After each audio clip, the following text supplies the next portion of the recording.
welcome guys to the session that we're having tonight. So it's been a fantastic time so far. All right, the format will be changing. There will be a lot of things that will be adding. I've been working very hard behind the scenes. Me and Alexandro have been doing some crazy stuff that we can't say all now, but just know that it's going to be for your benefit. And what we want to do is fast forward and get into assets. Now, this afternoon, I was talking about silver a lot, and I said, stay tuned for the newsletter. I'm going to go into deep detail about the newsletter. If you have any friends and family who want something that they can read over a piece of, bread and tea or something like that, over just a good lunchtime and 15-minute read, please let them know. Okay. So for all of our students, you have the newsletter most likely first, and then the second round will probably go out afterwards, or maybe you guys will be all together. Okay. But I'm going to make sure that we discuss silver. Right now, 2020, especially into 2021, I'll say 2020 was the initiation for what I'd say the great discount. Okay. Now, the great discount is another terminology of mine. I think you'll notice that as over time, you'll notice that I have my own terminologies for a lot of things. All right. But um, over time, it's been a situation where we've looked at assets, me and Alexandro and Talks as well. He's in the background, by the way. He's still there. You haven't heard Talks teach. Many of you haven't met him just yet, but when he teaches, Matty, for example, will tell you it's crazy, man. You think I'm good? Just listen to Talks and you know he's fantastic as well. All right. But all the guys are there in the background, but we're all working hard on different aspects of what we can do to make sure that we provide a foundation. This Wealth Group Academy, guys, is going to be global. I can tell you that for free. We're creating infrastructure in the background that we can support many people because the time is already here. The roaring 20s, if you want to call it that, is already here. This is the time that we're going to see a lot of changes that most people are not expecting. But the greatest thing about it all is what you're in a place where you actually can learn what to do.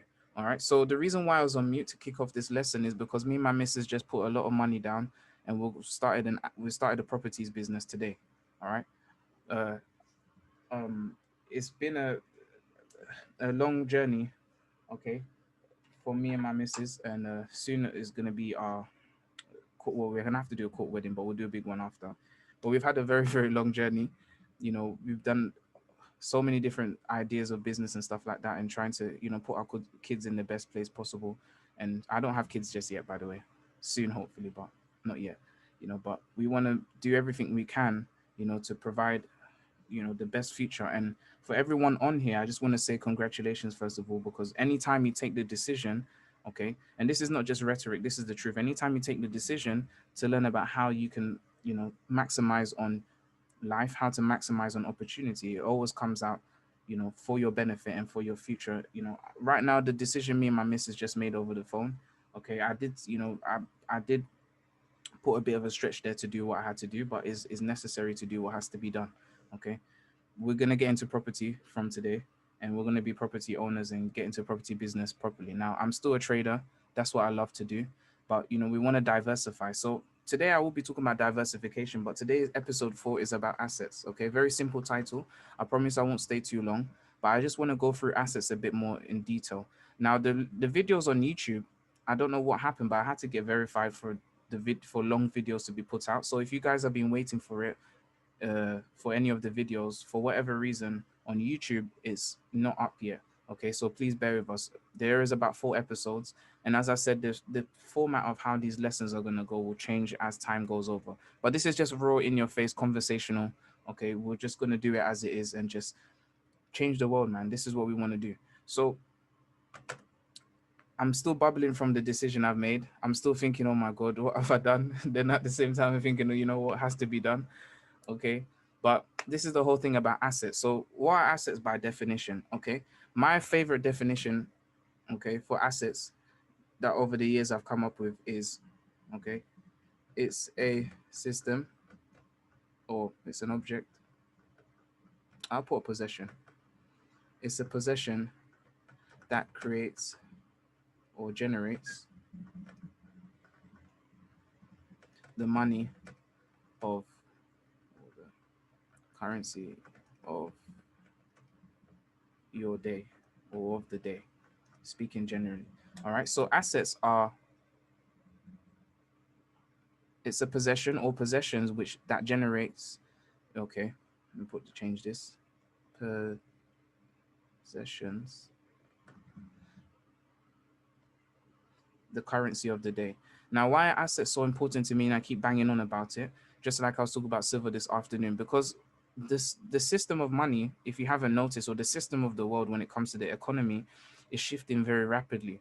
Okay, many of the things that you know are normal, were normal in the last 20 years are going to become abnormal. Okay. As I talked about DeFi technology, centralized finance versus decentralized finance, I will go into more detail about it. Okay. But I want to give a wholesome view of everything to understand why, for example, our crypto is important and why is trading so important. Okay. And why is trading not a gamble, but it's better to take a gamble, if you want to put it that way, in trading than with probably many other industries that will soon, maybe not now, but later on we'll show you, what's truly going on behind the scenes. So when it comes to assets, if you want to think of it, is the possessions that generate the currency of the day. Now, what can these be? I'm not going to try to be philosophical or go the long way around. I'm going to keep it short and sweet. So what are assets? Okay. For example, real estate. Okay. This is what I've newly just got into with my missus. All right. We're doing like a boot camp one, okay, in stuff like rent to rent, service accommodation, all right, different things like that, all right. Um, for those of you who know me or you've heard me speak, you know that I'm not a fan of mortgages, okay?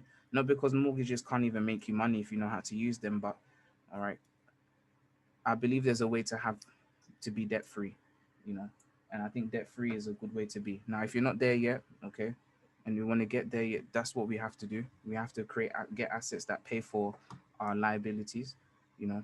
But we'll go for it. So let's go for this real estate, okay. All right, we have land,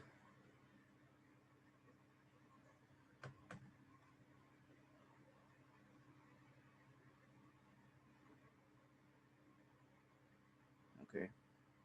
Now I'm gonna go into this set. So gold, all right.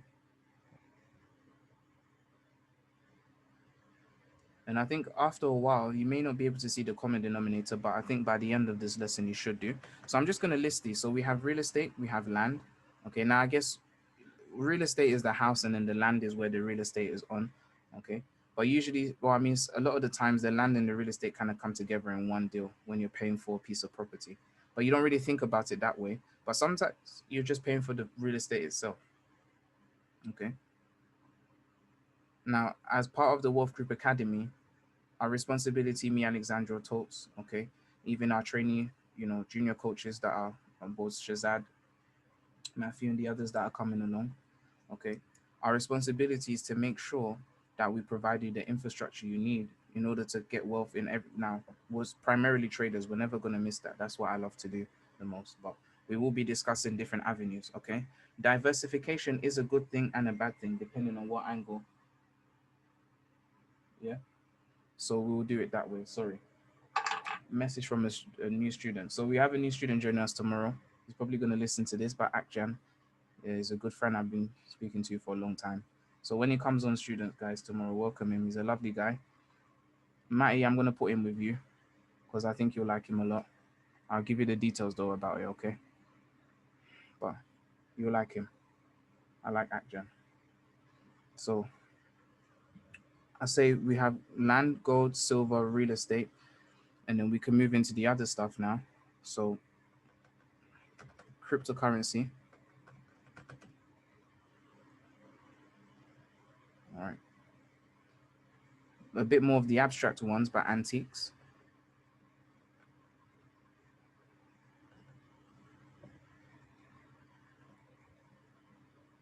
See. Thank you, Marlon. I appreciate that. I see your message. Thank you. I appreciate it. All right. Sorry. Phone's going on mute, guys. My missus just messaged me saying that she's sending me dancing emojis. Yeah. Thanks, guys. All right. So real estate, land, gold, silver, cryptos, and antiques. Okay, these are some of the antiques are more abstract. Okay, but you know what? The same principles apply. Now, what is the principle here?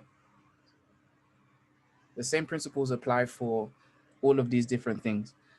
With one of the keys about an asset, okay, what makes an asset, okay, part of it is rarity, okay?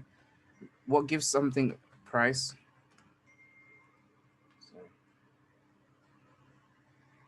So, rarity. Now, rarity for property, okay, is a bit different, and rarity for land uh, are completely different as well. But for gold and silver, cryptocurrency, and antiques, okay, the same principle, the same system kind of applies. The rarity creates an economy, okay. Okay, so with rarity, I can put this here. Let me copy this actually. When we're looking at, developing assets and okay, gaining assets for us to, have in the future and create generational wealth. With the rarity, it equals to, and this is supply and demand economy. All right. So first time I want you guys to keep down is a supply and demand economy. So in a supply and demand economy, as we know, somebody has something that you want. Either many people want it or a few people want it, and depending on how many people want it, will determine the price. You know, I don't know if this is in the course, but I remember teaching this lesson on a PowerPoint for students. If you remember the lesson about, we discussed the scenario of the aunties in Dalston, because I'm from Hackney, so it's more of a is an easier thing for me to, go through. Anybody who knows Hackney knows Dalston. Let's say one of the lovely African aunties has a product from Africa which really is really good for your skin. Let's just make it something simple, like, I don't know, some sort of herb. All right. If she's the only person that has it, okay. So if she buys it for £5, all right, all right, and she's the only one that has it, okay. So I'm gonna put this here. I'm gonna call her auntie number one just to make it easy, because every older woman in African culture is your auntie. So auntie number one, okay, she has a product that costs £5 and she sells it for £50. Okay. Now the reason why she's able to do that is because she has something that everybody wants. Okay, and she's thinking, well, if everybody wants it and is difficult to find at the moment, all right, then I'm going to, bump up the price. All right. And so, some of the other aunties are thinking, this woman is making money, or as we say, for example, in Nigerian culture. So let's put this here. So raw, and let's put the market value. All right. So there's always a raw cost of things. All right. And then there's always a value. Just the same with all of these other things. There's a raw cost of crypto.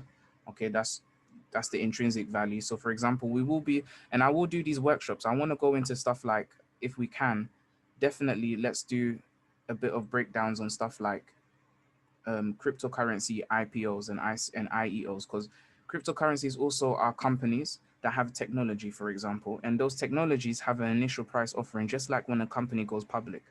The only difference is with cryptos, as soon as they start, they go public, because they have to have, they need to be on the market to be able to be traded and increase or decrease in value.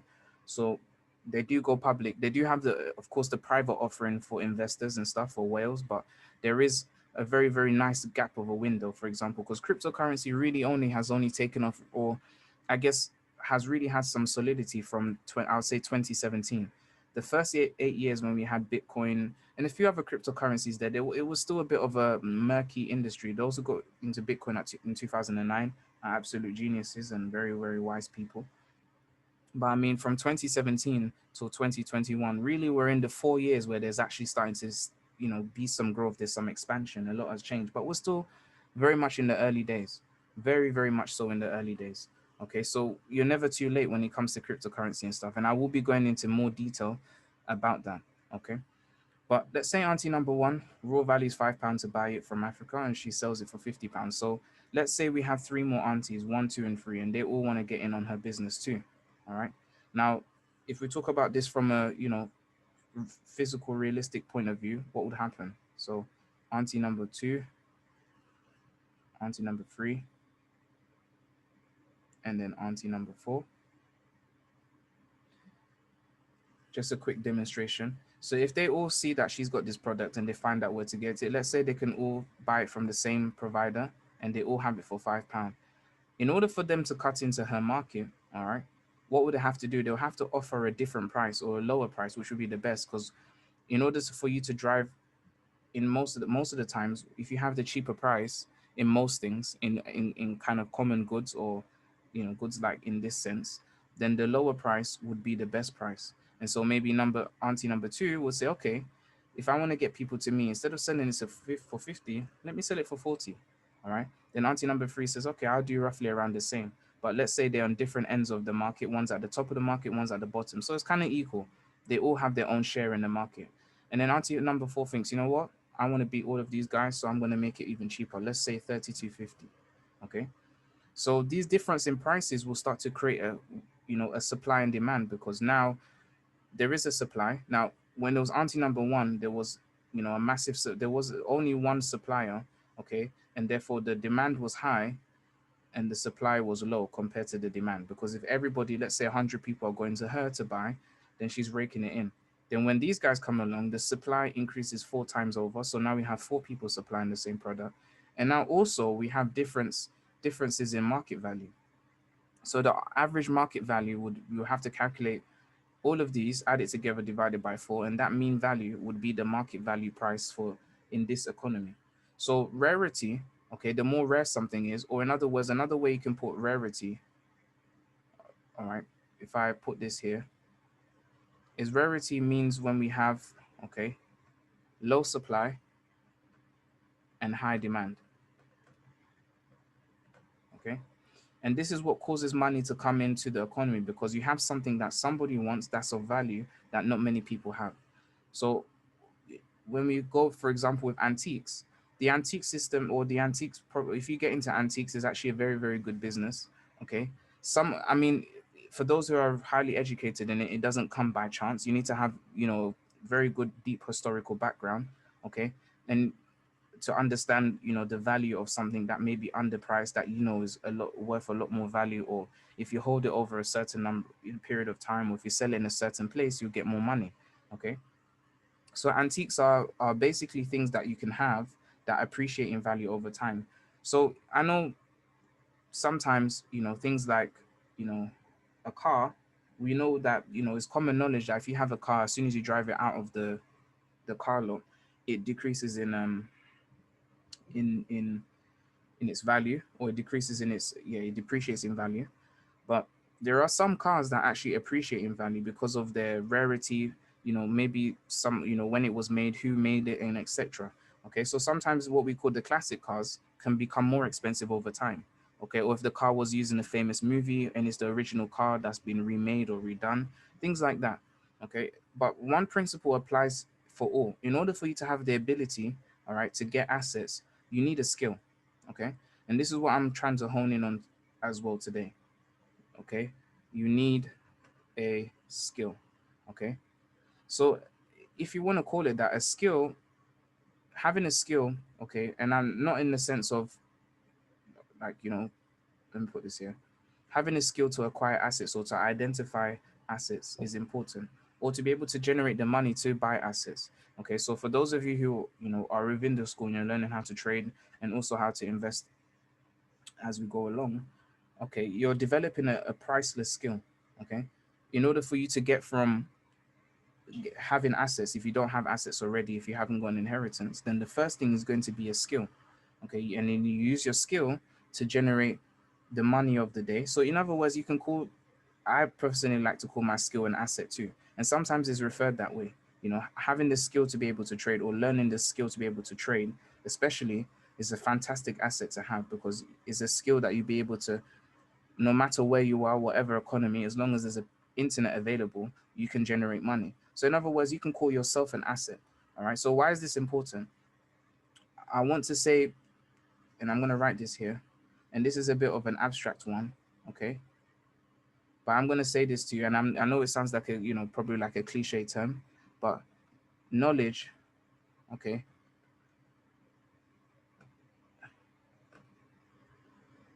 for skills is an asset. All right. And the reason I personally believe this, now some of you may debate that, not necessarily, but I believe so, simply because when you start to skill yourself up and you start to increase your skill, your knowledge base, and start to have applicable skills that get money coming into you, then you yourself become an asset. Okay. I remember one time I was talking, I know Matty wouldn't mind, but I was talking to Matty, and I always say this to him because, to me, I love him dearly. I said to him, Matt, when it comes to when I speak to him, what have you added to yourself today, or what have you added to yourself? What have you added to your value? How much have you added to your net worth? Okay, and it doesn't necessarily mean you've added the money just yet, but you've added the skills to get the currency, to get the money in. That's the most important thing. So before anything else, primarily before we talk about assets like gold, silver, crypto, the most important thing you need is the skill to do so. Now, this is why, and it is sad that a lot of people try to, flip the system because of greed and because of, the appetite to want to do more. And I understand that. But, for me personally, I've learned the hard way. I have lost a lot of money doing silly things, trying to get to where I need to be, and making the sacrifices to get to where I need to be. All right. And this is not a kind of like a, you know, toot my own horn lesson or something, but it's just, I'll always be real. I guess you guys have been on the lives. I'll tell you when I've taken a loss and when I've taken a win. Any trade I give you, I'm in that trade too. So if you guys took a loss, I took a loss. That's how it goes. I'll always be truthful. But I would say one of the things, if you don't take anything away from this, is that make it your number one aim every day is to ask yourself this question. Like I said last week, for you to be richer, the rich become rich by asking questions, and the poor become rich by asking no questions at all and not questioning anything. Okay. So people are either rich or poor by the questions that they ask themselves or the questions they don't ask themselves. And so one of the most important questions you need to ask yourself every single day, and I'm going to write this here at the top before I continue with the lesson. This is just a side thought that I think is important to share before we get back to assets and back to DeFi and stuff. All right. So number one, the question you want to ask yourself is every day is that how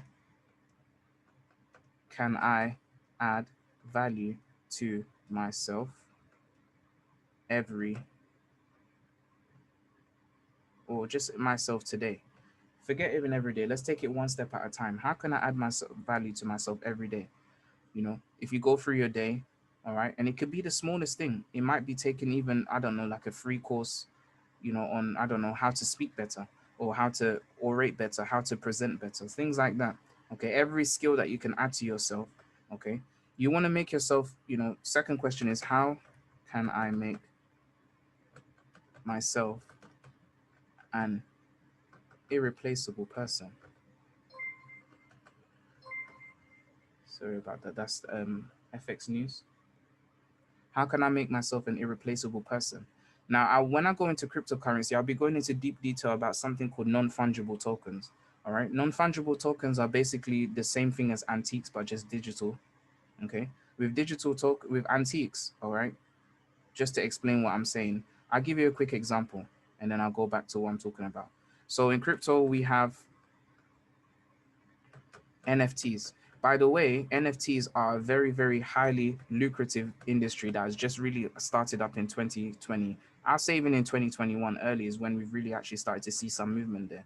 And I'll be talking about how to get into that. Now, I'm not, as I said, for legal reasons, I'm not a financial advisor. I'm just going to share my thoughts, and it's to you to make your final decisions about it.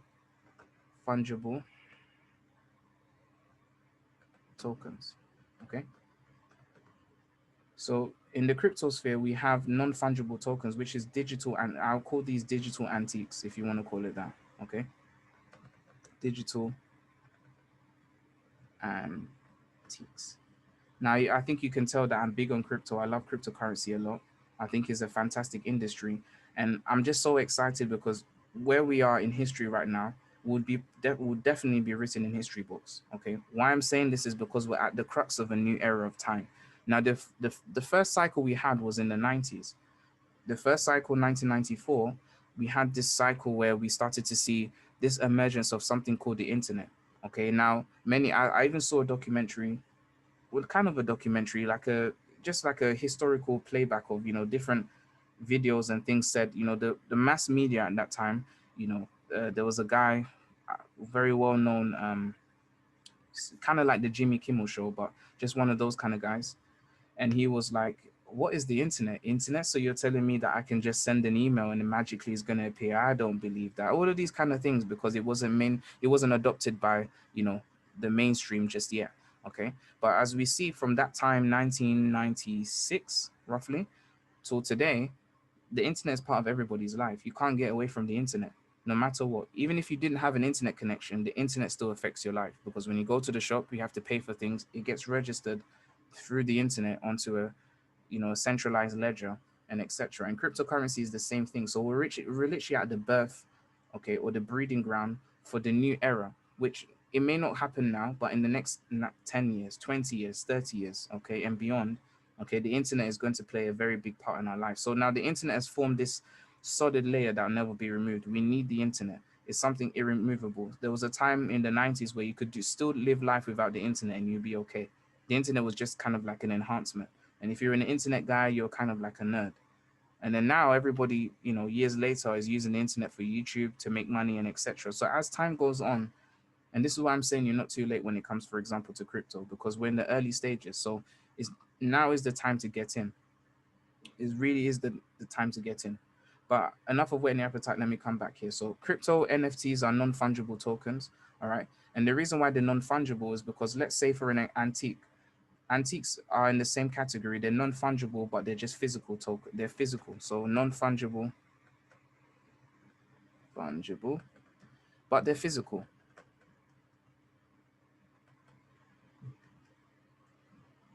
All right. So if we gave an example, let's say that you have, I don't know, this a teacup that the queen drank from. Okay.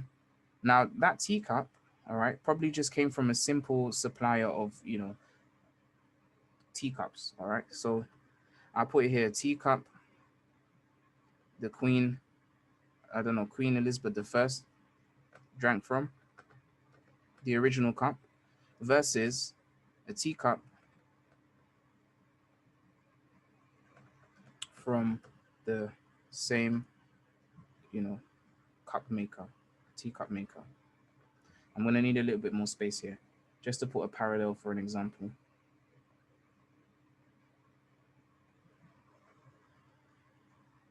Same teacup producer. Okay. So the two teacups could be the same.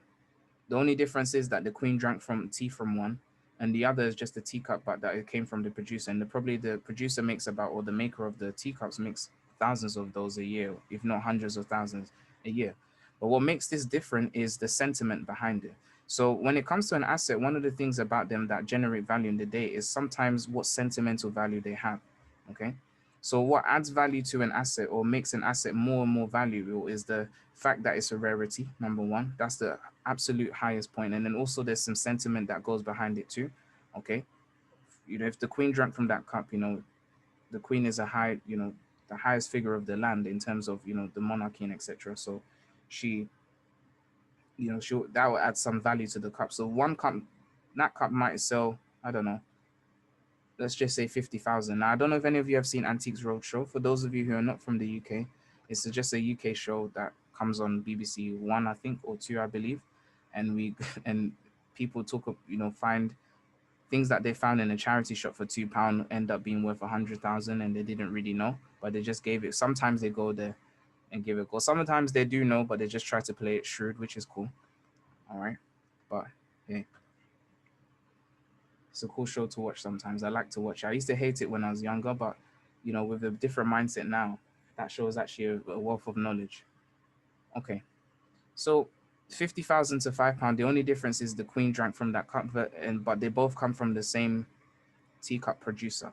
Okay, and so this is what antiques are. Now, in the same way, without going into too much detail, cryptocurrency, one of the aspects of them, aside from cryptocurrency tokens, as we know, okay, we have this new industry here called non-fungible tokens or digital antiques, where people are creating digital art and they're creating a lot of money for people. Like, for example, I think a person I saw, um, I'm gonna send the links out on the Asset Watch channel. Okay, there'll be a lot of content going on there, guys. So for the students, definitely look at the Asset Watch channel between today and tomorrow.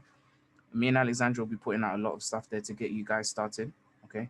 And on some stuff that can help you to have a roadmap to get this stuff going. All right. So the non-fungible tokens, the same way we have in antiques is the same way we have them in cryptos. Okay, but it's just that because we're such a new industry, that the gain in X's is a lot more. Like I saw, I think something that was worth or something that was like $90 for sale a few days later, but it was worth 130,000, and somebody sold it from no $100 to 130,000. But it's just that the time was a lot shorter. I guess with an antique, if you bought it for £100, unless it's been around for a very long time, maybe you might get that. But with cryptos, it's digital. It's an absolutely crazy world, and now you can actually tokenize these and turn these into currency that can be spent. It's crazy. All right. Now with gold and silver, land and real estate, we understand with gold, I've been through it a lot. We know that gold only has 3 billion parts per, or 3 million, sorry, 3 parts per billion particles on the Earth's crust. So it's a very big rarity. And then we have silver, okay? And silver is a very, very different, it still has rarity to it. It's still very, very rare. It's more abundant than gold, not too much more. However, silver has something else going on with it, okay? And I'm going to lean into that today. So coming back to our question now, first question you want to ask yourself is, how can I add more value to myself today? All right, would that be reading a book, to gain some more knowledge about a certain industry? Would it be honing in on a craft that you already have? Now, it doesn't mean you need to be the jack of all trades, because as we know, being the jack of all trades doesn't really get you anywhere. It's good to have mastery as well. So one of the things, even for example, being a trader or learning to become somebody who's a profitable trader, one of the things you want to do is kind of, how can I add more value to myself? How can I expand my knowledge or expand my skills? It can simply be something like, and I'm not inciting this to make you ask more questions, but it could simply be, you know what, I'm going to make it my effort to ask two questions extra in the lesson for my own sake, for to gain some knowledge. Something as simple as that. Okay. But to become an asset is a decision, just like everything else is. Okay. Before we go into generating assets, the most important thing is that you want to become an asset. You want to become an irreplaceable person or a non fungible human instead of, I don't want to call you a token because we're not tokens. You want to be a non fungible human. You want to be somebody that when you step in a place or you speak or you share something, you add value wherever you go. Okay. A value adder. That's one thing that no matter what happens when I speak to people over the phone or I share with anybody. As I said, my approach to doing business and doing things is a lot different. I'm not after money. I'm after change, because change is what really helps. It change is what changes communities. Change is what brings crime levels down. Change is what helps. Even reconciliation between family members. Sometimes these are the things that my mind is on. Okay, the money will come after. If you focus on building value in yourself, value attracts currency. Assets attract currency. It attracts the money of the day. Okay, and the value of an asset goes up always because of the rarity. As time goes on, there'll always be less and less of it usually.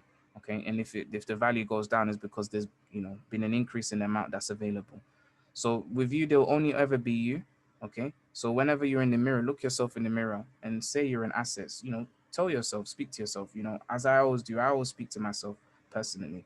Okay, and I'm talking from my heart like this because I think into 2021, you're going to see how important it is to really value yourself, value your time. Time is another asset which is, has a limited supply on it. We all know that, but there's a high demand.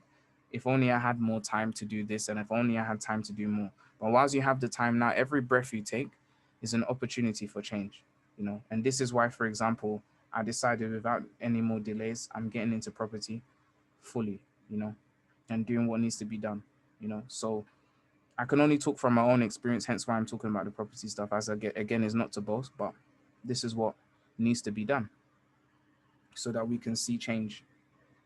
For our communities, for our families, for people that we haven't met yet. I want it to be such a thing where even listen to this video, okay. Even for those of you who are not a part of the school, even if you never took anything else, I hope this video triggers you to say, you know what, I'm gonna make sure that I make it a purposeful thing to add value to myself every day. Okay. So question 2 is, how can I make myself a more irreplaceable person? And this can be in your character, the way that you make people laugh, the way that you even feed people. Maybe they come over to your house, the way you slap up a good meal, that has some value to it as well. Okay. And number 3 is question you want to ask is where am I right now, and where am I trying to go to? All right. This is the third thing that I ask myself. Now, I would never tell you something that I don't do every day. Every time I sit behind the computer, every time I sit down to discuss things, when it comes to creating assets or creating value, okay, the most highly esteemed guy, my best friend, and my brother Alexandra is here, one of the senior coaches. Welcome on, bro. Good to have you. As you see you pop in there, I gotta respect you being here. Nice to have you, bro. So, uh, number three is where am I right now, and where am I trying to go? Okay. We want to always ask this. So now for me, I ask myself this question every single day, no matter what. No worries, my bro. I love you, man. But where I am right now and where I'm trying to go, this is the most important thing for me that I think about in my mind whenever I'm doing business, when I'm thinking about, my family, all of these different things. I always sit down and look at myself in the mirror that where am I right now? What am I lacking right now? And where am I trying to get to? What is my next aim? What is my next financial aim? Okay. When you start to ask yourself this question, when you're thinking about assets, it helps you to put yourself in a position to know, if you heard me say it over the phone, all right, I'm half Caribbean, half African. In the Caribbean side, we have many, many proverbs that we say, and on the African side, we have many proverbs. But when you put them together, it's a wealth of wisdom. One of the most wisest sayings personally, I've heard from the West African side of me, which is the animal that's chasing you determines how fast you run. Okay. And what that simply means is that, if, for example, if a lion's chasing you, the speed at which you're going to run is very fast. Now, if you know you have heavy goals or you have heavy bills and heavy debt, then the speed that you want to be running at is not going to be the same pace as somebody that has £1,000 left on their mortgage. There's a different speed that you don't want to be running at because you know that you have to make the most of time. All right. So when it comes to acquiring assets, you need to make sure that you're making yourself an asset first, because you can't actually require assets in the system of currency money economy. It's always a like for like. Okay, it's always a like for like. In other words, if you're an asset, then you can pull in assets. If you're not pulling in assets, it's because you're not adding yourself, or you're not putting enough in you to be able to gain assets or pull assets in. And it's not a money thing because for me, okay, I've been there where I didn't have any money at all. Okay, and I didn't know, and I was thinking, how can I have the knowledge? Like, what do I do? And I realized that if you start to gain these skills, something goes on the inside of you. Best way I can explain it is kind of like putting puzzles, together to make a full picture.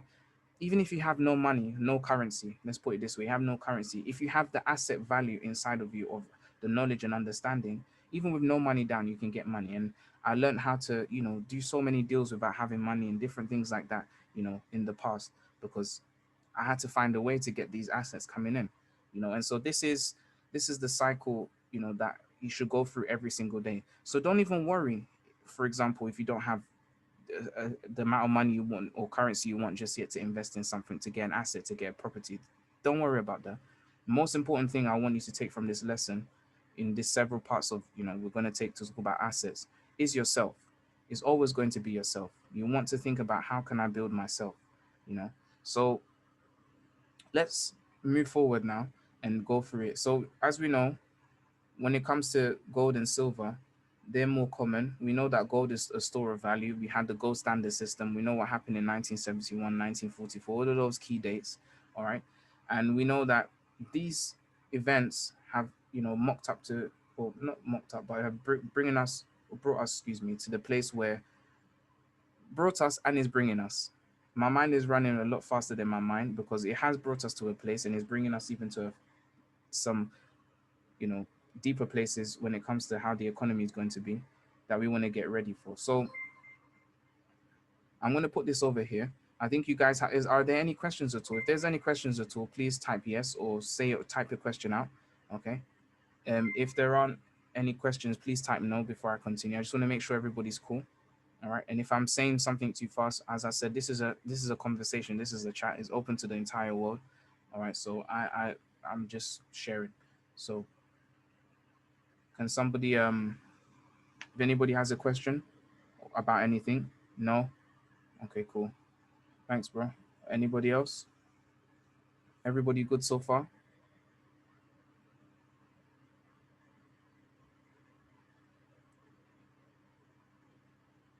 Okay.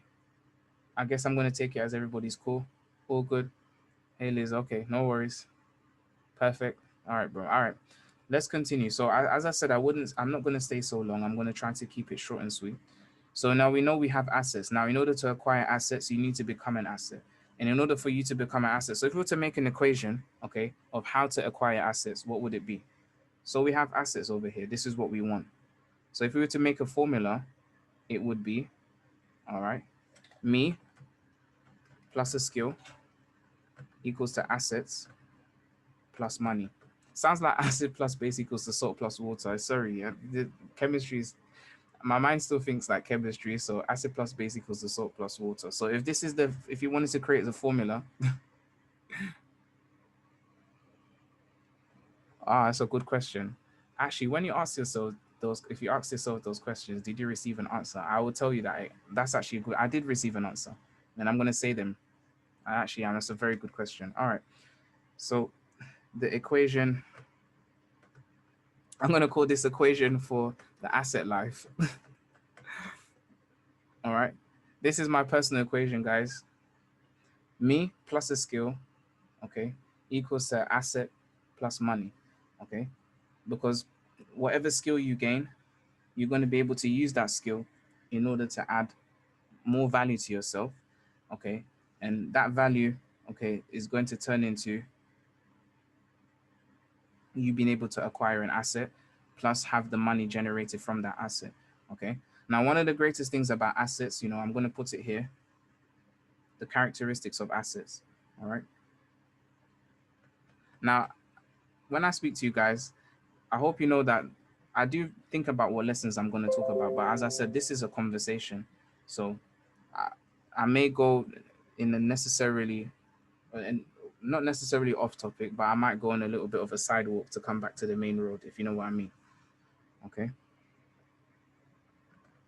So characteristics of assets. All right. I'm going to put this here. So this is the equation that you want to go for yourself. Now, Marlon asked me a good question. He said, when you ask these questions, what so the first question was, how can I add value to myself today? And this is the answer or the crux of the lesson. Okay. So I'll tell you the answers that I asked myself. Number one, for questions to number one, I'll put this here so that it makes sense. Questions to number one. When I asked myself the first question, how can I add value to myself today? First answer I had going off in my head was to look at what I'm not good at or what I can do better. First thing, of course, was to read more, read a book. Okay. On Now, for me personally, read a book on, I'm going to put this here, currency, something to do with currency, assets, monetary systems. And I'm going to put this here. Or, this is the other thing, or documentaries, okay, on financial markets or anything to do with financials. I'll just put financials for short. So, any of these things, all right, so read a book or currencies or documentaries of financials. So I like to read. Now, the reason why I purposefully read is to gain on understand or helping myself with my ability to sight read and also my speaking ability, increasing my vocabulary. Now, I wasn't as eloquent as I am now, and I don't consider myself eloquent, but I just like to read a lot and I like to just try to take in information because with reading, you can get two skills in one. So now we're going into the nitty gritty. By you reading a book or reading something every day, or even just listening to a documentary, I like to. Now, English is my first language. I do speak more than one language, also where I'm from. But when I do speak those other languages, it's a bit, it doesn't affect my main tongue because my main language I started out with was English first. I had to learn those, even though they're my background cultures, and I can understand, I can write in them and everything. But still, it took a while for me to get there. So for me, even though I do speak English, I try to read a book or listen to a documentary and just not only taking the information, but when I try to immerse myself in the information and the knowledge and how to apply it, which is going to be 1B. And then the second part would be to also take in the diction, how they speak, learning new words. Sometimes I go on the dictionary, sometimes, or the thesaurus, and I just look at words to see the pronunciation. I even play them out just to hear the words. So these are the things that I do every day because I know that I'm coming before an audience that I do know, some who I do know and some I don't know, and some who may never know me. And so I want to make sure that I portray myself in the best way. And also, not even just for myself because of my reputation, but in the sense that I want to be able to deliver the message to somebody as clearly as possible so that they don't miss out on an opportunity. Okay. So these are the things that I do when it comes to that's the first part. Okay. How can I add my value to myself today?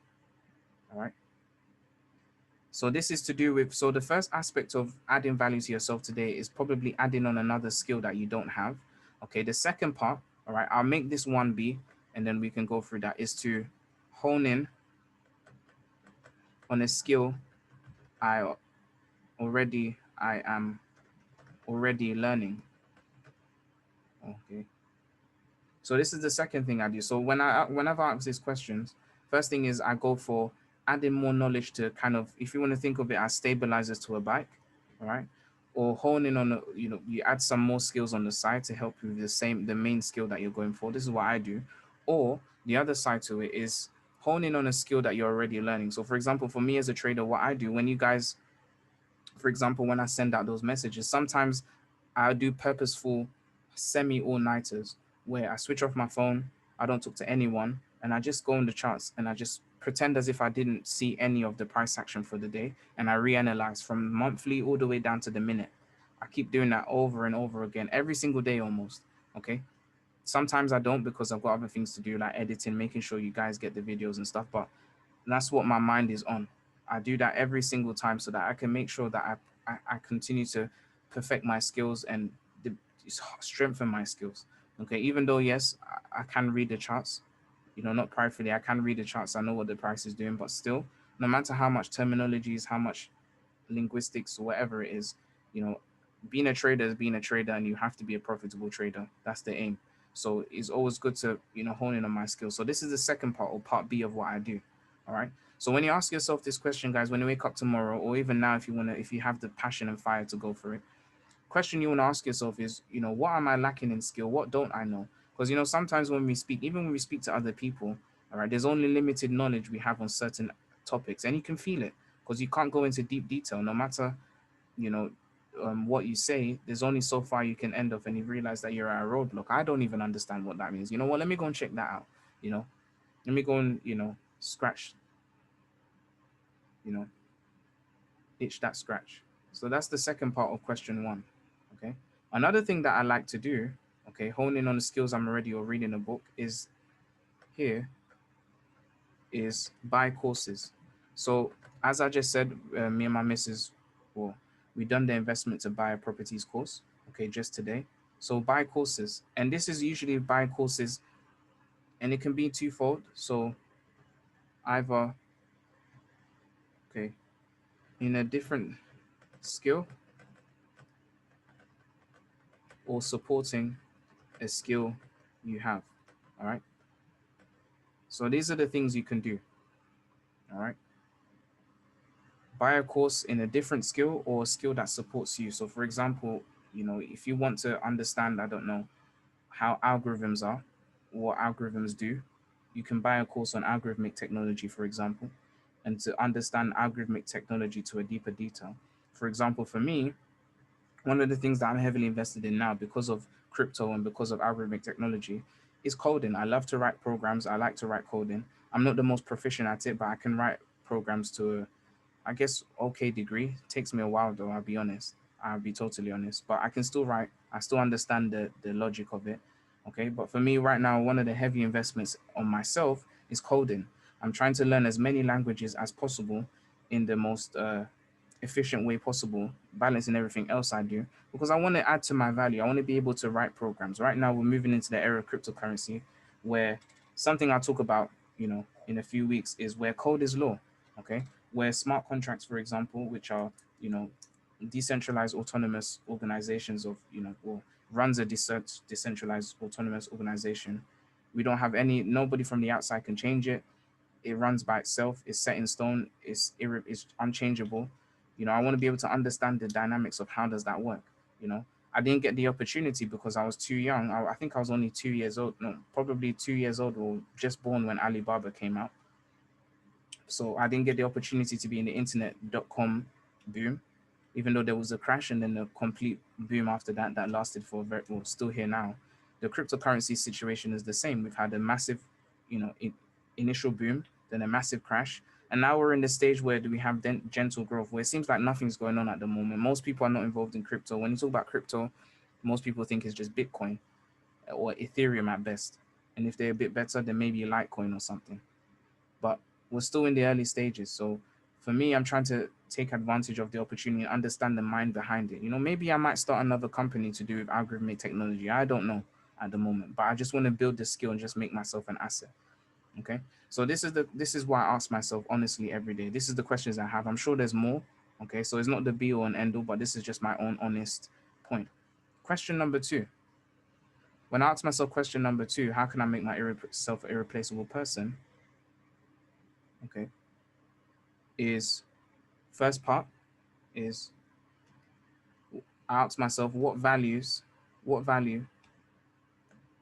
can I add now to somebody to help them? And this has to come from genuineness. This is not just adding value so that you can get money. It's got to have to be, which I know you guys are all genuine people because I know I've spoken to you guys. When you're adding value, how can you actually genuinely help somebody? Like, for example, all of you students who are with me, when you guys are asleep, I'm awake, most likely, because I'm thinking about how can I help you guys. It's got nothing to do with money. It's just that I know that there's families connected to me. There's people who have families who could really benefit from an opportunity. So sometimes I sit up at night till 4 in the morning and I just think I switch off my phone. I don't want to talk to anyone. Okay. Or I just zone out and think, okay, what can we add to help somebody? How can we help? How can we bring change?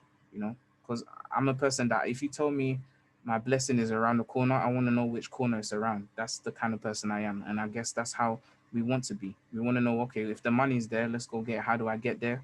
Is it Google Maps we use or are we using another how do we get there? That's how I am. So I think in the same way.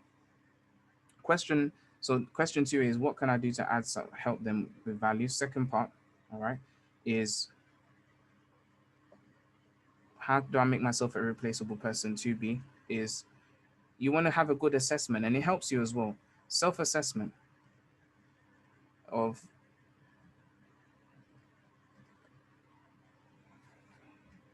I'll put this first actually, we'll make that last. So 2B will be how many other people know what I know? Or question you have to ask yourself. And it's not a prideful question, but how many other people know what I know? Okay. Because it's still supply and demand. The less people know what you know, the higher the demand will be. And so the higher the irreplaceability, because nobody can drill a hole in your head, well, for now anyway, and take the knowledge out of your head. Elon Musk, I guess, is trying to connect computer chips to our brains or whatever. Personally, I'm not involved in that, but hey. But for now anyway, if we speak just what we have right now, nobody can go into your mind like that and know what you know. So it's locked up in your head, and as long as you're alive, that's your knowledge. Okay, unless you choose to share it. So the question you have to know is how many other people know what I know. Okay, and then 2C, this is an important one, is that how do I treat people? Part of the question, and how do people treat me? And this is an important question that I ask myself as well. Okay, now how you treat people, you have to be honest with yourself. You need to sit down and think, how do I speak to people? How do I treat my family? How do I treat my friends? How do I treat my colleagues? How professional am I when it's colleagues? Do I have a good balance? Now for me, because I'm a very happy-go-lucky person by nature and very friendly with everyone, sometimes as much as that sounds nice, it's not the right approach for everything. Okay, because if you're in a business deal and millions of pounds are on the line, for example, not that I've been in a business deal like that just yet. I will do for sure, but I can't have the happy-go-lucky face on. I have to have a different persona. So you have to kind of notice. And one way I always check it is how people treat you is how did they how I'm going to put this here under this is how do they value your time? That's the most important thing. If someone doesn't value your time, and they let me put this here. How do, do they value my time? Now, this is a side road from the lesson, but I think is one of the most important side roads. And if you don't take anything else away from this, this will lead you to get all of these. So trust me, it's important, because once you understand these questions well and you understand yourself, you know, even if you'll be able to get into these, because real estate, you need to make deals, land, you need to make deals, gold and silver, you still need to have the ability to find things, cryptocurrency, yes, and antiques. A lot of these things will require you to have the right type of character. Even to hold and invest in stuff, you need to have the right character for that, you know. Okay. So how people treat me is how do they value your time? If somebody feels comfortable to basically take hours of your time on end, then you need to have, not that it's okay, because we have to level it out, family members, friends, and etc. But if someone's just value does, somebody, especially, you've only spoken to a few times, and they feel like they can just take 6 hours of your time, or whatever. Not that you have to be somebody that's high and mighty, like how dare they call me at 4:52 p.m. It's not 5 o'clock yet, something like that. Not like that, but you just want to have that kind of understanding that how do people value my time? Do they see my time as precious being around them? Do they see my time as just common? Things like that. And it might hurt sometimes to think about the answer, but it's the pain. I always say turn your pain into passion and use it to set a good precedence for yourself, because these things will all matter. I see all of you as people, you know, that want to do well, okay, for being here and listening. So I think that is necessary for you to think about these things. I always think about it no matter what. All right. And also, apart from that, with that question too, all right, I'm gonna add this here as 2D is you need to do an assessment. Now, this is something I want all of you to do. I'm actually gonna bring my own one to the next lesson, and I'm gonna read it out in front of everyone, which is how much, basically, how do I use my time in the day? What do I do in a day? What, how do I use my time in the day? Now, time is the greatest asset you have. Nobody has control over time. Okay, nobody does. All right, no human being has any control over time. Okay, so if you can't manage the asset of time, okay, then how are you going to manage the assets of anything else? That's the question you have to say to yourself. It's a painful question. Okay, it hit me, a couple of years ago, it hit me, you know, even Alexandra will tell you sometimes, because of the stuff that I do, my sleeping pattern was crazy and I was missing the market. As much as I'm a good trader, there was a time where I was taking losses because I wasn't thinking properly. I have the skill and everything like that. But he used to say, bro, your sleeping pattern is messed up. He told me that, you know what I mean? And it's good to have friends around you. So that's part 2E. Okay. Having people, good people around you that can actually tell you, hey, bro, hey, sis, hey, honey, hey, bro, hey, whoever the relationship, that this ain't right. You need to fix it. He told me my sleeping pattern's messed up. I laughed at first and I was like, yeah, bro, I'm going to fix it. Then I didn't fix it. Then he told me, bro, your sleeping pattern is messed up. You need to fix it. It's affecting you. And lo and behold, when I fixed it, a lot of things changed. All right. So I'm always honest with myself that I'm not always perfect. Okay. I'm trying to do the best I can, but but it's the truth. That's what he said to me. So that's an example. So how do you use your time in a day? All right. I want all of you to do this. So this is homework in the homework channel of the Wolf Group Academy Microsoft Teams area. I want you guys to write out how do just do you can do a pie chart or just percentages or whatever. Homework. I'm gonna put this here. Now there will be another prize. There's still a prize for somebody whoever gives the analysis for AUD CAD. It's closed on Friday. I'll announce who won it. All right, and I'll explain why, and then I'll give the analysis, and then we'll go for what the prize is and stuff, and then what we'll do again, I'll do another one for this one too. All right.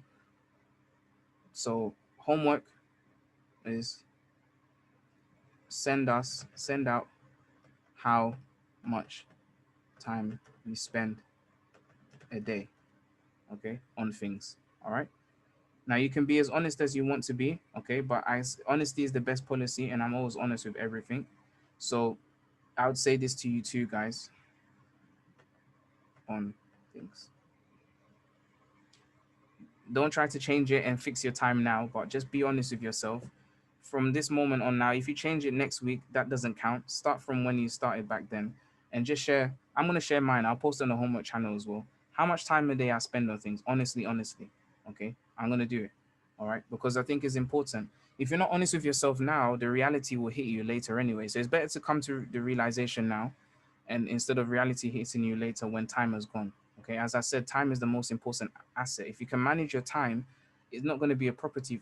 I even said property. It's not going to be a problem to get into property, to get into land, gold, silver, cryptos, antiques, and whatever other assets I haven't mentioned that are, do exist. All right. So these are the questions I asked, and then 2E. All right. This is what I do: is do I have anyone around me or relationships around me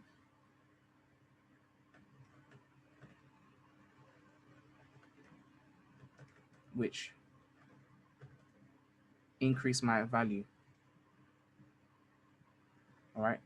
Now, not value by association. Okay. Just to be clear, not increase. I mean, I guess in a sense, if you're around millionaires, you're most likely going to become a millionaire, or people will see you as a millionaire, even if you're not one, but you will become one. So that's one side of it. But I mean, relationships where someone can actually tell you, bro, that's not good. Or, you know what, you're doing well, keep going.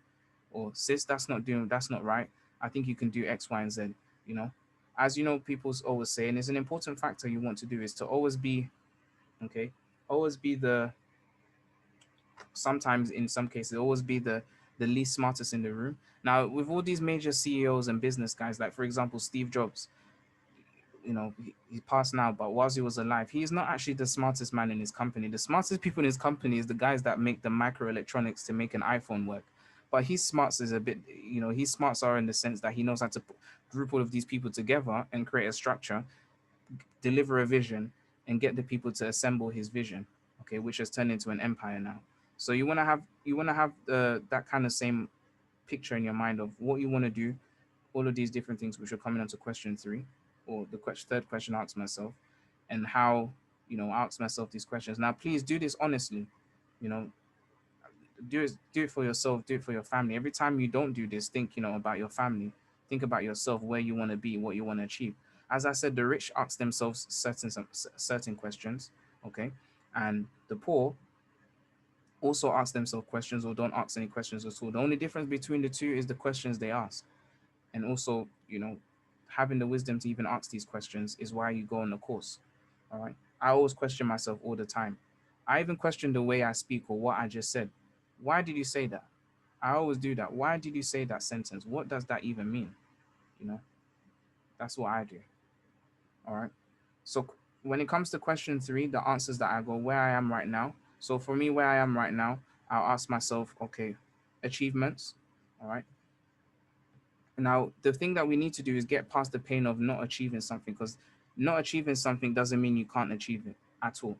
Age is irrelevant when it comes to this. So, achievements, okay, financial attainments. I'm going to put achievements, okay, in gaining a skill or in gaining a skill. All right, that's the first aspect, but this isn't complete until part B. Now, part B of this, all right, would be asking yourself, you still got to ask yourself is how much application have I put to the knowledge I've learned? Okay. Now, sometimes you may not know, how far you've gone.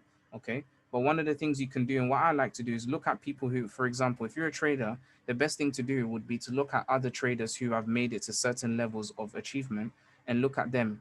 Now, no person is different, it's just what they know. Okay. So, what I do is that, for example, businessmen, I like to watch videos of CEOs. I recommend, I'll shout out this very good channel. I love this guy. His name is Omar Elta, and he has this channel called The Passionate Few. All right. I'll leave the link in the Microsoft Teams area, but The Passionate Few is just a very big video database made by Omar Elta, where he gets the opportunity to interview CEOs with a wide range of different stories. Some were refugees, some were coming out of prison, and how they've earned, a million plus, and what they came from, what their experiences were, things like that. an absolute invaluable wealth of knowledge that channel is, and I definitely recommend that you go and check it out. Okay, so Omar Eltar, Elatar, and his channel is called The Passionate Few. Okay, watch everything. Me, even if I've watched it, I'll go and watch it again because it's just so good, man. It's fantastic stuff. So sometimes I like to do that and look at to set myself goals. Okay, all right. So what you're trying to do is the second part would be, simple question is that achievements you've gained from applying your skill, or I'll put here slash, okay, what goals have I achieved? You know, and these can be financial. So I'll put here, I'll put a list here. So financial, okay,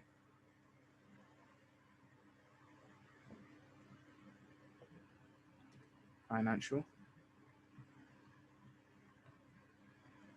mental. So financial, your mental, and your spiritual. How have you grown in those three? Mental. Okay.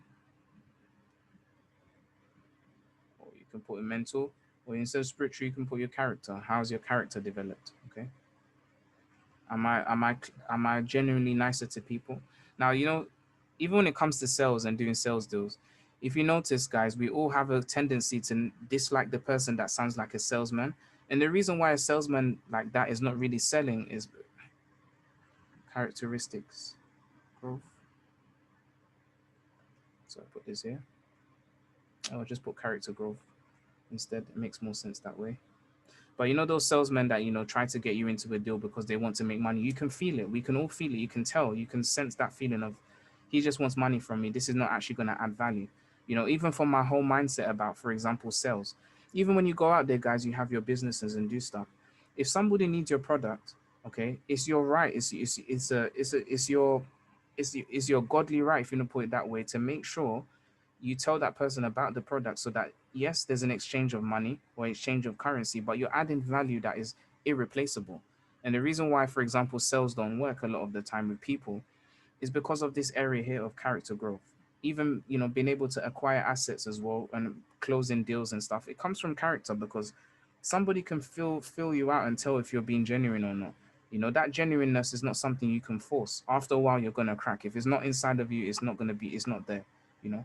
So these are the things that I always work on to develop. How can I love people better? How can I be more kind? Am I kind already? How can I be more kind? You know, how are people reaction? Are people on their toes around me when I speak? Are people afraid to speak to me? Are people, do people when I talk to them, they're always using profanity all the time or something like that? Can I, stuff like that? These are the questions that I ask myself. Now, for each person, will be slightly different. No person's the same, but these are the things that are important. Okay, when it comes to asking the questions. All right, character growth. All right. And then the final question is, where am I trying to go? Is for me, one of the most practical things to do, all right, is I would say this, have, okay, look at, first of all, look at my goals and measure where I am, measure the distance to get there. All right. Now, measuring the distance, it could be money. Let's say you're making 5K a month. How do I make myself get to 10K a month? What can I do? Calculations, things like that. All right. So financial distances. I'm gonna call it the financial distance. Okay. You want to work out the financial distance, e.g., if you're making 2K and you want to make 4K, what steps do I need to take financially? And asking yourselves those questions, you stumble into a lot of things and you realize that, you know, there is a lot there. One thing I'll say as a tip here, all right. Now, anybody that's actually come to any of the students that have actually been to my house, you notice that on my wall, I have kind of like a mood board, okay? Mood board or pictures on the wall, okay? Goals on the wall. Now, the reason why I'm saying this, it has to be somewhere where you're. The key here is that your eyes need to be able to see this every day. Something your eyes look at every. I'm gonna put in capital, so remember every day, every single day. You want to have something that every time, for example, okay, it doesn't work how I have it, but As soon as I get to my office desk, all my laptops are open. I have all my trading stuff, my papers, all whatever is on there. As soon as I look up, first thing I see is my goal staring right back in front of me every single time on the main laptop I'm teaching to you guys now. When I look up, I see my goals. I see my dream house, this S car, you know. And sometimes it may change, just add them on the board anyway. Okay. These things help you to have vision. Okay. What you see in front of you, that's what you want to go after. When you see it, it helps you to have picture. Another thing that you might want to do is, I know sometimes people used to say window shopping is bad, but window shopping is good if you have the right aspect. If it's not from a place of greed, but from desire, you want to be able to use it. All right. I'm going to put this here, create desire through vision. Okay. So, e.g., for example, if you want a Rolls Royce, go to Rolls Royce place once in a while or something like that. Sit in the car, test it out, act as if you're going to buy it. They won't kill you for that. You won't drive out with it because you don't have the key. Rolls Royce, say you want to go to the Rolls Royce dealership. All right. And if you don't have, well, because of COVID, I think it's a bit of a stretch to go there. So even if you have to look at online, watch the car on a video, drive it every day, things like that. And I would say this as well. All right. Speaking to yourself, asking yourself questions. But I'll delete this for now. So to answer Marlon's questions, and I think this is, the crux of the lesson as well, is these are the things that I ask myself, without question every single day. Is the formula in my head? Of course, I don't do it. If you ask the question yesterday, and you come back and ask the question this today, and it's still the same, then you just continue with what you're doing yesterday. But at least there's some sort of internal communication, all right, and external communication going on, all right. So assets are a beautiful thing to have, okay, because we're still coming into this financial crisis that I'm talking about, and it's the effects of COVID. Okay, they seem bad right now, but we haven't actually seen the effects of COVID right now. Actually, we're actually quite good right now. It's really after everything, the vaccination happens, and then everybody doesn't have to wear a mask anymore, and things get back to normal. When that happens, all right, when things seem to be peaceful, that's when we're going to start to see the real destructive nature of what COVID has brought to the world's economy. For now, they've trying to, kept it down well with fiscal policy, as we've discussed, central bank policy, lots of stimulus, everybody's happy. In America, they call it the stimmy, but everybody's getting their check every month for 600. Some people are saying they want 2,000. You know, that's another story. But we have that situation going on. Okay, so these are the things right now you can do today. All right, let's even forget about currency. Let's say you don't have the money to buy gold, silver, any of these things. Building the asset, the skill, and the ability to be able to acquire to have the knowledge to understand these things is more important. So I'm going to end off the lesson with some applicable points. How are we doing for time now? We started at 15 past. Okay, these lessons are supposed to be an hour 15 to hour 30 minutes. So I'm going to finish off in the next 5 minutes. What I'll do, let me just pull up another chart for XTI, and I am going to do the analysis on this, and then after we'll end it there. So XTI, where are you? Grab that. Is everybody good so far? Are there any questions at all? Are you guys enjoying this? Remember, if there's any questions at all, please don't feel shy. All right. I'm sharing just what I believe is right to share. So if you want to discuss, throw it at me. Any questions at all? If you guys are all good so far, please type yes. And then I'll finish off with some points you can take away, things to look at, some goodies. And then after, I'm going to do the analysis for oil. And then after, I'll be out of your way. All right.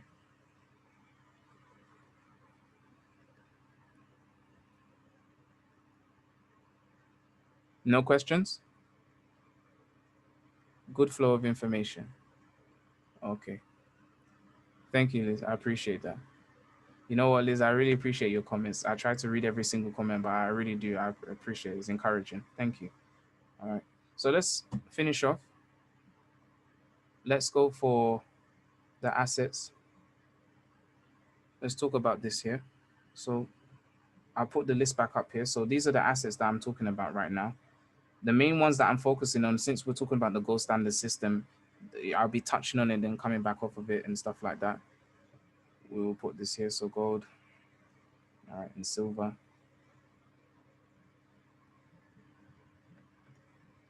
All right. going to put this here. So we have land.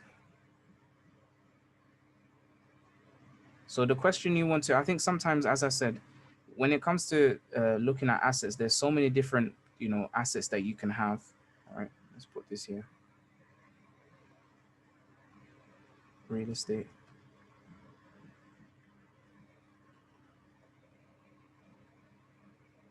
I hope I spelled that right. Real estate.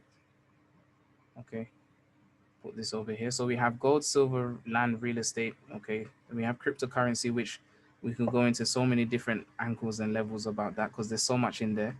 And as I said, me and Alexandra are working on stuff, and we'll bring that out shortly. Promise you that.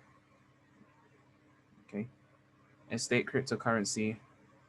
Okay, all right, and then we have antiques. Okay, just the basic ones. Okay, next week we'll go into some more. So these are the assets. So what are the common characteristics that we have within them and the questions you want to ask? So first thing, all right, let me put this here. So steps for action. Let's just make it straightforward, okay? Without cutting, going beating around the bush. Step for action. How can we get into assets? So first thing you want to decide is, of course, what asset is most affordable, okay? All right. So when you're looking at assets, okay, you want to look at what asset is most affordable. Now, this is not in order of what you're going to ask yourself, but these are steps for action you can take with any asset. So today, I'm just giving you the key. I haven't forgotten about currency devaluation and depreciation. I'm still talking about that, but just I'm going in a bit of a reverse mode, and then I'm going to line everything together, and it's going to make a lot of sense. Okay. So first thing, steps for action is you want to ask yourself what assets are most affordable for me now, because of course you don't want to. I would suggest that it's not necessary to go into debt personally for me to go and get an asset. Okay. Because debt is only an asset for the guys at the top.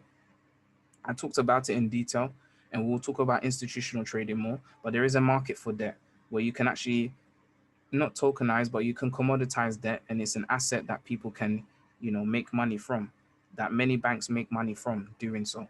And that's the whole reason for the 2008 crash, because debt, was anyway.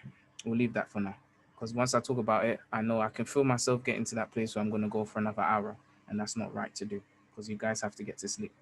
But thank you for being here anyway, guys, at 10:39 at night. So first thing is what's most affordable. And then the thing that you want to ask next is the use case for the asset. Okay.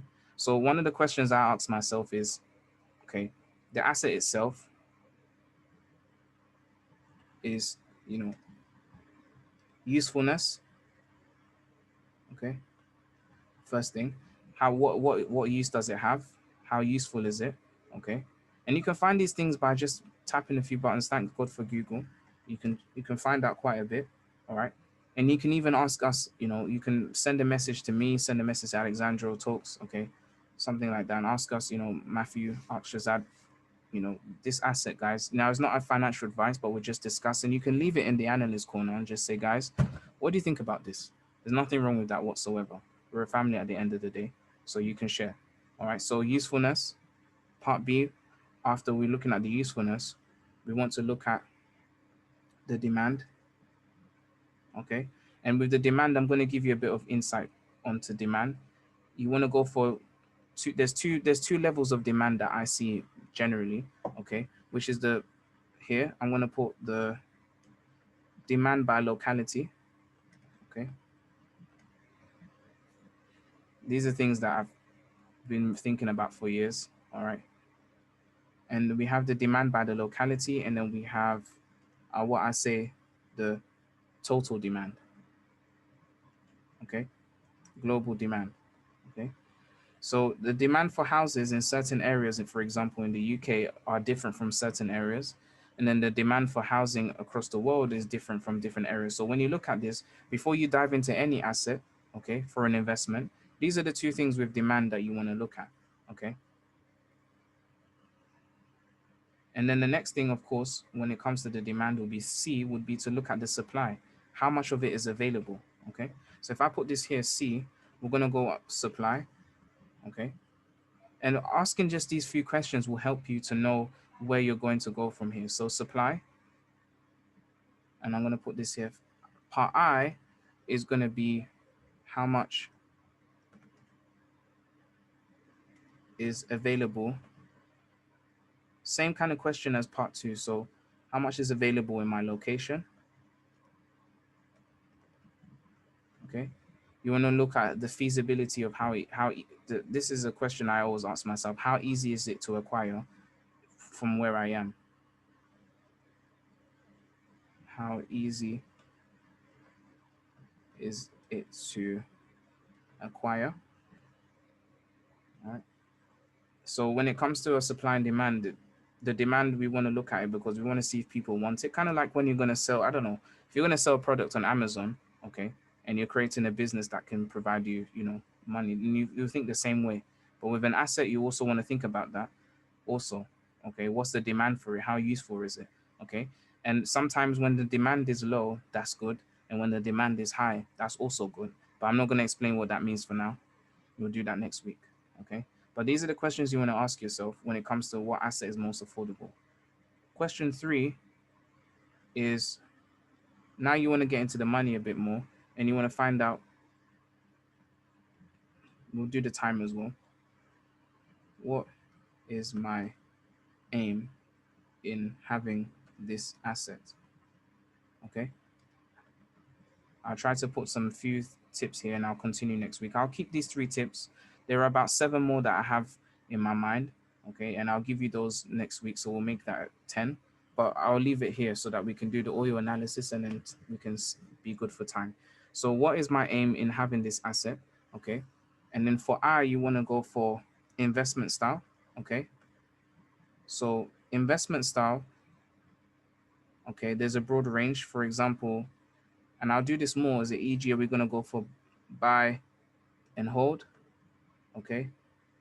Now I'm going to put it here, buy, hold, and never sell. Okay. All right. So buy, hold, and never sell is what I call, for me personally, me and my missus, we call that our kind of like our prosperity posterity, which means for our generation. So it's nothing we don't touch, but our generations can touch. Okay. So this is more like our generational wealth. Okay. All right. Let me put this over here. So these are the things that I've thought of. And these, I'll be honest, I'm sharing stuff that are coming from the book that I'm going to write soon. All right.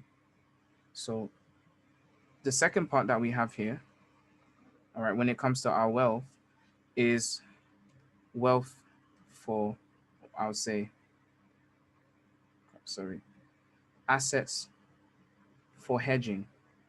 Okay. Assets for hedging or protection. Okay, it's slightly different in how you would use that. Assets for hedging or protection is because of the monetary system we have right now, until one day we get back to the gold standard system, we know that fiat currency is always devaluing intrinsically. We're always in a depreciation. It's since 1971. Any currency you can think of that is called a currency is depreciating. So that means the savings that you have is actually a loss every single year. Even if the nominal value goes up, as I said, the actual buying power, which is what makes the currency, is going down every single year.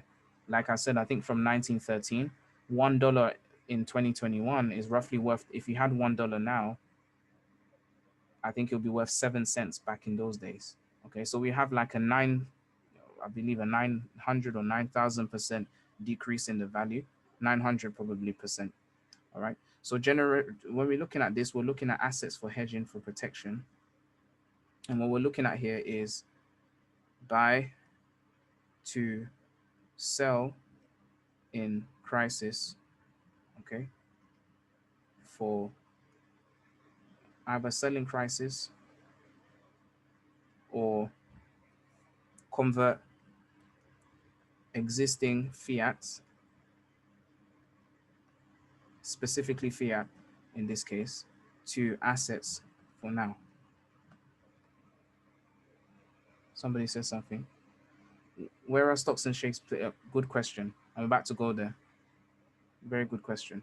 So when we do assets for hedging and protection, we're going to buy and sell stocks. Now, the reason why I left stocks out of there, because I was going to do an in-depth breakdown, but I will do the stocks on here. So in the list that we're going to go through next week, that's why I always say, Liz, I love your questions. Stocks and shares are here. Now, with not every stock and share. I'm going to put it here, stocks and shares, but not every stock and share is actually um, necessarily a good asset and some of them are not assets. Okay, and I explain why, because I'll do the breakdown of the how to value them next week as well when we go through valuing assets. But that's a very good question. I'll put stocks and shares here. So with stocks and shares, um, how I'll put it is that if the economy was crashing, every stock will devalue.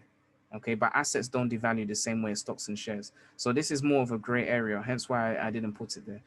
If you imagine, for example, when we had the coronavirus situation, gold went up to a new all-time high, but stocks and shares, apart from things that were in use like Zoom, okay, which grew about I think by 20%, 20 times its market cap in December, most stocks and shares really saw a massive devaluation. And because stocks and shares, even though yes, they are assets because they are the company, they're based on a fiat system.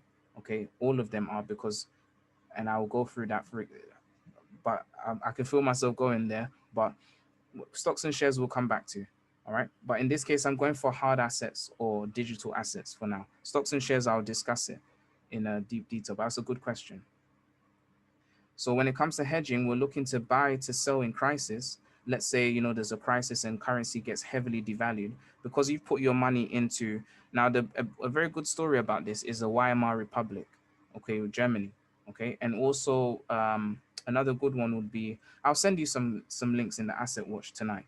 But in those situations, we can see what happens when fiat currency is, in play in certain countries that we've seen right now. Even with Venezuela, I watched a documentary where oil was basically free because the economy is just so crazy over there. But anyway, with the hedging for protection, you're converting your fiat currency or the currency of the day, and you're putting it, you're locking that value that you've achieved in the economy from business through work, whatever you do, into an asset.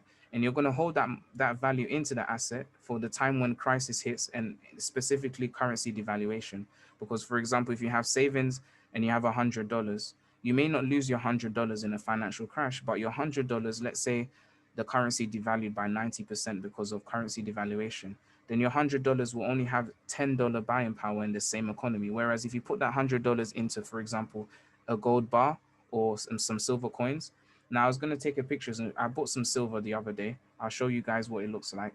I'll post the pictures out of how the silver coins look and where I go to get silver. I promise I'll put that out for you guys, like you kindly asked. But when we look at this stuff, to buy to put the money in there, we're not necessarily investing in the asset because we want the asset in the same way. We're putting that money into the asset to protect ourselves from this financial system, which is the fiat currency system, where currency is, the value of a currency or another is based on fiscal policy, based on policies and nice words, instead of on core intrinsic value like gold and silver. Okay, so we use that as a hedging, as our investment styles for hedging in this case. All right, is that did I clear that up? Okay, guys, everything good there? Before I move on, I just want to make sure that's cool. Okay, yes, okay, cool. All right, so we have the buy and hold and never sell, generational wealth, or we never sell in our time, okay? And then we have assets for hedging, okay? To buy and sell to convert into others. And then we have another type of investment, okay? So we have assets for passive income, okay? So these assets for passive income, some of them will be a store of value, all right? And then the others will be a value generator, okay? So I'm going to put this here.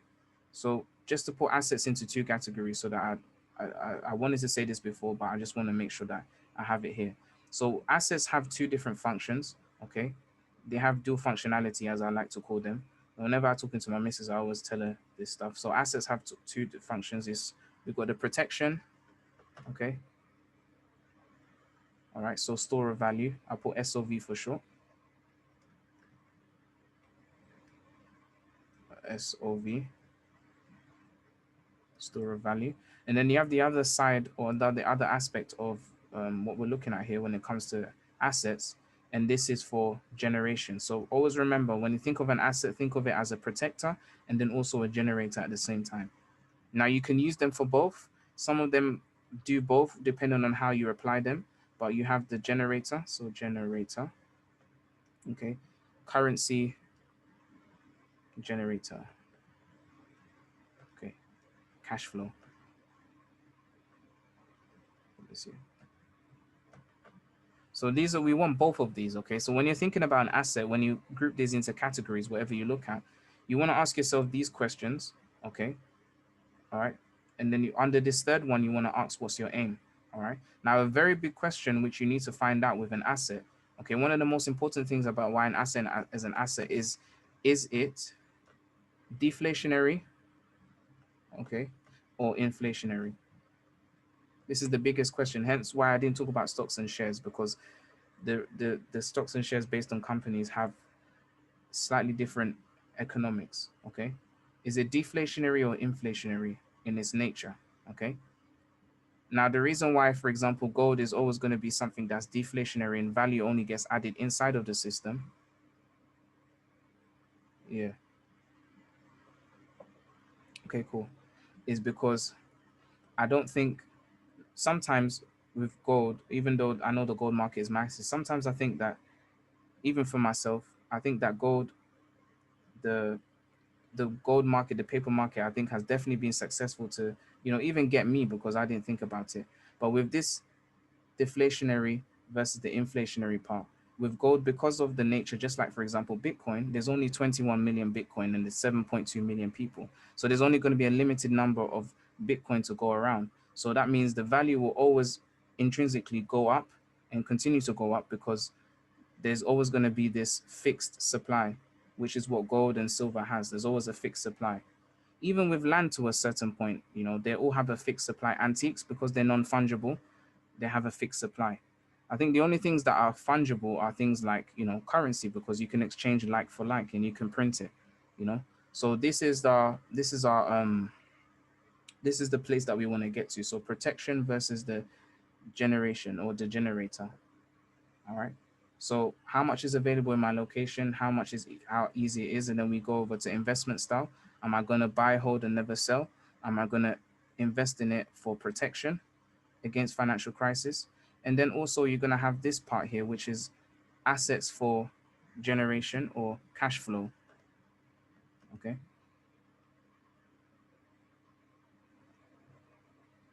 And cash assets for cash flow are things that produce you the currency of the day.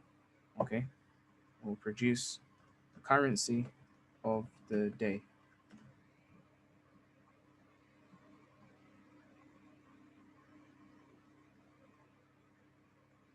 All right. So the assets that for the cash flow produce the currency for the day. I think, for example, if I don't know, a piece of land or real estate, if you're renting out, the value for the rent will always go up every single year, and it'll continue to, you know, give you more and more money because the demand for housing always goes up because more and more people. It could be because of different factors, but more and more people want houses, and because people always want houses and will always need houses, and the number of people will always increase, then rent will always increase, mortgage payments sizes will always increase and stuff like that. So assets for cash flow will be things like real estate. Okay, in for crypto there are ways to have cash flow. Antiques, not so much. I think once you sell it, it's gone. It's either you have it or you don't have it. Gold and silver, I say, is the same because they're things that are not reusable in that sense, like real estate and crypto kind of are. And yeah, so these are the three things you want to ask yourself when it comes to assets. If you can answer these questions, then you have a very good asset on your hands that you can start to work with. And the fourth one will be to find out if it's deflationary or inflationary. All right. And the way to find this out is this. Can it be, I'll put this here, last part, and then we have these last 4 minutes. Can it be, you know, sourced easily? Okay. Found easily. Okay. I'll put that here. So if you find out if it has rarity to it, usually if something has a rarity to it, then it's most likely going to be an asset because it's very difficult to reproduce that thing. Okay. question you want to ask too is, can it be easily faked, or can it easily be faked or made copies of, make copies of, and etc. So for again, I know it sounds like I just hate, paper money. If you give me paper money, I'll take it.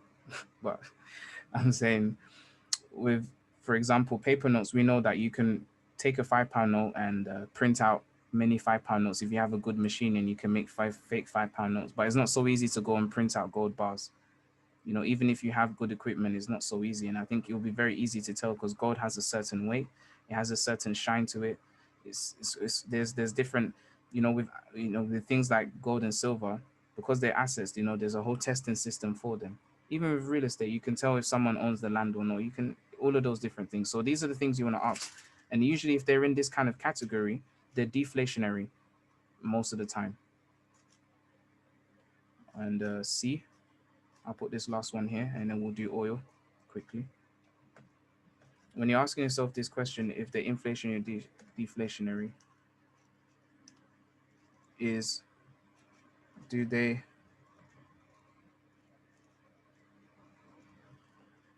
do they have price correlations with economic cycles? So you want to ask if they do have price correlations with economical cycles as well, okay? Which is I guess the most complex question out of the three. But these two, by the time you get to these two, this one probably will just be research for yourself, okay? So these are things that you could take steps for action now. Look at these. What are the most affordable? For me, I always, if someone asks me, I always say as friendly advice, not as financial advice, that silver is probably the best place to start. At the moment, silver is around about £25 a coin. Okay. And because of the use case for silver, it actually has a much higher use case than gold. If you go and do some research, you will find out a lot about it. In the newsletter, I'll bring a different light to that, and also uh, with the teaching as well. But silver has many powerful use cases that are going to become more and more relevant in the future, and will become a new normal. And because of that, silver is a great investment for the now. Okay, really good investment for the now, because silver is going to be used more and more. And if you think about it, if you burn silver, for example, for use, and you continue to burn silver, then we have a situation where we have a forced deflationary effect, in the sense that the supply keeps getting reduced more and more by man's intervention. And so because of that, even though they burn silver, you can't go and get that silver back. It's probably escaped from the atmosphere, or it's unusable silver. And so that means the demand for it will continue to grow, whilst we have a you know consistent supply that's being shredded down by the use of companies and different things for different use cases. So that means that it will always go up in value. So whilst it's good to get your own, definitely get some silver. What type of silver? I'll go through in the newsletter and in the next lesson. So let me quickly go through oil. I hope you guys enjoyed. I know I had a lot of repetition, but I just care about you guys so much. I just want to make sure I say the right things. Okay. So sorry guys for all my repetition. I know I can talk a lot. If you leave me to, I'll keep talking forever. All right. Let's talk about oil quickly. So we're at this point now where we have the D1 VP reaction that we want. We've come back into the supply zone, and we've come back into the same place where we had the massive supply zone for the coronavirus sell. All right. So now we're getting ready for our sell trade. Remember, our first target, this is a swing trade. Our first target is beneath the low. Okay. And what we want, if I go to the H1 for a moment, or even the H4, let's use the H4, or I can even use the D1 because it's the same. When the price spiked to go long, this was a stop hunt, but we didn't have the price enter into our demand zone right here. The price didn't use the liquidity here. For me, this is unfulfilled efficiency, so I'd like to see the price get here and take this low for a first target. Now, I hope oil doesn't do the massive sell-off that we want. It has done the D1 stop hunt, but we just got a market structure break now. And so I'm having faith in the price now. As I said, I really feel like I should have just told you guys to put a pending order here and your stop loss here. But the only reason why I didn't do it for good practice is because the price may react at a validation point like this very crucially, but then what if the price does another 20 pips above where we have, and you get stopped out for no reason. I know it's a risk in this case worth taking, but I always want to lead by example. So we've had several market structure breaks now of many swing lows. If I go on the M15, this swing low has been, we have a swing low here, market structure break of that. We have several, okay? So these several MSBs are a good sign, okay? But it's good to see how validation points react. So to get yourself prepared, guys, it looks like the price might do a bit more of a short, but all we need now is for the price to give us an RTO somewhere. So I'm looking for an RTO back up to here. M30, let's see if there's any supply zone, or M15. I don't usually use the wick for supply zone, but in this case I will. So this whole area here has a supply zone. All we need is a pullback here. Now there are some liquidity gaps right around about here, and there's these tiny little equal highs here, which means that there's some orders above here for a buy possibly, or a sell, or some sort of pending orders maybe. So I do think the price is going to pull back. Now don't be surprised if the a massive swing entry happens on Friday. I told you when gold made the new all-time high, the RTO happened at the last point, last moment on Friday, on a Friday evening, and that was the best entry you could have had. All right, so I'm not surprised if the price does this tomorrow. So be prepared. I am going to send a pending order for everybody to be prepared in there for it. I am going to create alternatives just in case, because no matter what happens, I don't want to miss this. But we won't know we're missing it for, that's the only scary thing. You won't know you're missing it until it's actually going. So I've decided to use this area here as a secondary attempt to make sure that we don't miss anything. So this area is a very strong price cap. This is the M30 price cap. You can see that the price used this area very strongly to go long, okay, to produce this stop hunt and reaction. So if the price was to break beneath here, as long as the price respects it on the other side, our second entry, or our secondary entry, similar to what I said with USD CHF today, would be for us to get a break beneath the price cap, a return to the other side. Our stop losses will go somewhere above the high, and then from there, we're going to crack on for a short. So I'm going to post this signal out actually now. Put this here. I'm going to post this out to everybody and type it out so that everybody's prepared. All right, now the RTO can happen at night. Because the oil market is 24, is open to everyone. I'm not going to think about liquidity times with this one, because we could have an entry at 2 in the morning. So it would be nice to just have a pending order set there and ready to go. All right, I'm going to post this to everyone, okay, so that you guys are all ready. So finally, all my waiting from October for this trade has finally come to the place it has to be. I'm so excited for what's going to happen. Now, remember, the first initial drop is not going to be massive. Is when the news starts to catch up with the price that's already been dropping. That's when we're going to see the big drop. So we're going to have to be patient even when we're in this to hold on to it for a while, okay? So I love you guys all. It was so fantastic. I hope you enjoyed it. If you have any more questions, we're on tomorrow morning at 10 to see what the price gives us, okay? I hope you enjoyed it. No worries, Liz. Thanks. Appreciate it. I hope you guys all got something from everything. And yeah, let's crack on tomorrow, Friday. I'm going to post this out. I'm going to give details on what to do, and we take it from there. All right. So take care, guys. It was great having you guys on. Take care.